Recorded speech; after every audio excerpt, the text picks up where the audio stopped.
Right. I'm here to explain how I got you all in this room this evening. And firstly, thank you all very much for coming. It's absolutely fabulous turnout, and thank you. I really appreciate it. I guess I could start off by telling you how well I got, how many good awards I got in my English essays, but I'd be lying. So I won't tell you that.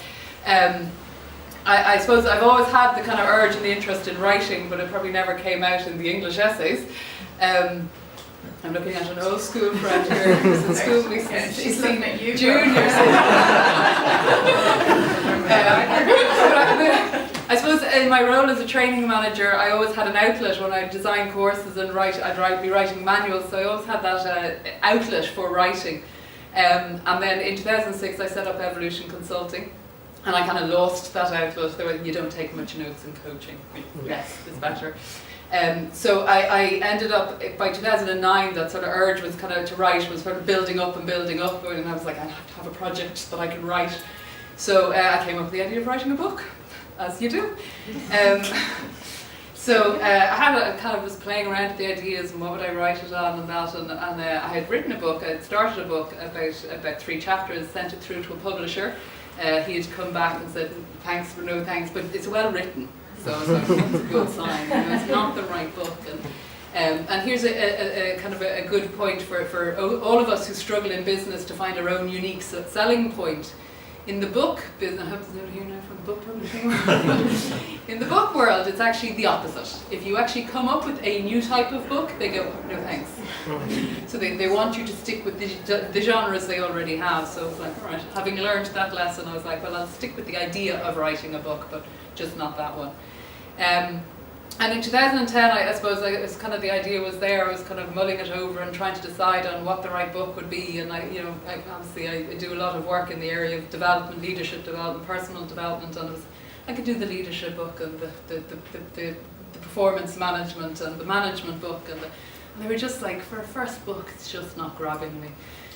So I also was researching the whole industry of publishing and kind of learning, and I tell you, I now understand, the blank pages on the front, there's a reason they're blank. I didn't know that. I understand there's like the whole, very, very formal, so it was quite an interesting learning, if nothing else, about the book publishing industry. And in January 2011, I hit on it. It was like, the book is values. This is the book I meant to write. And why, I suppose, one, when I did my executive coaching course, I learned about my values, and it had such a profound effect on me. And Adish mentioned the conflict and the emotions, and that had a profound effect on me and how well I could manage my emotions and depersonalize from situations that previously I would have taken very personally. And what I noticed working with people was, it wasn't just me. They also gained from this. It was like, oh, right, okay, that's helping. They seem to be a lot calmer now as well, and they're not getting us. And I suppose over the last 5 years, I've been gathering the kind of insights and the experience as to kind of by the time I got to January 2011, had the sort of the kind of, okay, I know the book, I know the name, and I have all the material here. I've been gathering it for the last 5 years. So I kind of said, right, that's it, that's the book, started writing it. Started it and then kind of stopped, my husband Keith turned around and said, get the best advice ever, just sit down and write it. Yeah. And the other trick to writing a book, for those of you who are interested in writing a book and kind of are like, how did you get to, sit down and kind of make sure you got it all written? Another trick that some of you may be able to apply, and many of you won't, is to start writing a book when you're 3 months pregnant. It gives you a very definite deadline. I've got this written. Don't want to be trying to do the final chapter with the baby and crying in the corner. So it gave me a very definite deadline to work towards. Did that. That was the first draft. Always the easiest. But I had great insight and kind of changed it, improved it, I'd like to say. got to the final editing stage. And for those of you who do want to write a book, I leave the joys of that to find out yourselves. So February 2012, finally got to read the proofs and the reproofs and oh my god, finally got to sign off on it on the 28th of February 2012. And that's how we all got in this room. So again, thank you very much for arriving, for coming today and being here and sharing this with me, because it's really special. I'm going to try not to do her finale yet. I'll leave it till right at the end. I have a few people to thank. Thank you, obviously, to Keith, my husband, for supporting me at all stages through the process. And there were times when it was like, it's probably kind of, just don't get on with it, get it over and done with. But here we are, it's all over and done with now. I'm giving you the deadline.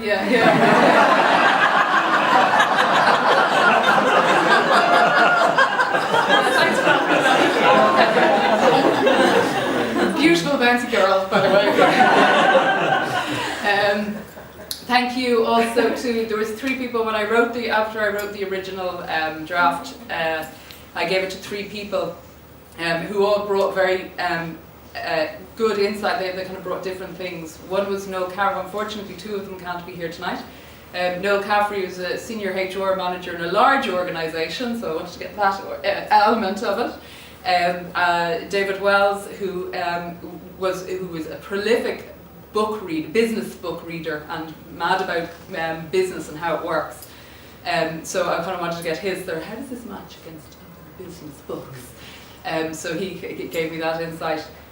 And then also Dealish read it, and I kind of wanted her insight, having worked with me, as you might have gathered from this speech, and also kind of as a business owner, small business owner, I wanted to get that side of it as well. So thank you all to Dealish, to Noel who can't be with us, and to David, who many of you know unfortunately passed away after the book was published. So I know he's here in spirit with us. I know he's wishing me the best. So. Then the other person I want to thank is Mary Calvin, who, when I had the first proof, I was reading it over Christmas. The other thing about writing a book is you get so close to it. You can't, you're actually like, oh, where are the trees, where are the woods, I just can't see them. You get so close to it, and I was reading the book, it was early January, was it? Early January, I was reading it going, is this any good? Is this just rubbish? And I was like, Mary, could you read the book for me? And I just have to point out, Mary had just spent the Christmas and New Year's running around the country. About 3 times she zigzagged around the country, was about to go on holidays on the Friday and the Sunday. Had about 3 days in between going, yeah, all right, I'll read the book. And most people would go, no, I can't do it. But she, like a Trojan, yeah, I read the book, she read the book, so thank you very much for that. And the final thank you goes back to Dealish, thank you for doing the launch here tonight, and thank you for all the lovely words. Yes, very good. So, thank you.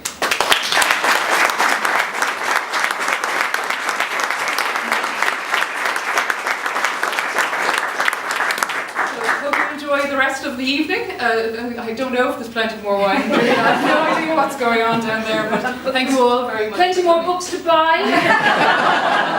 Oh yeah, the final thank you. 2 for 20. And for Paul for doing the MD for the night. So thank you all very much.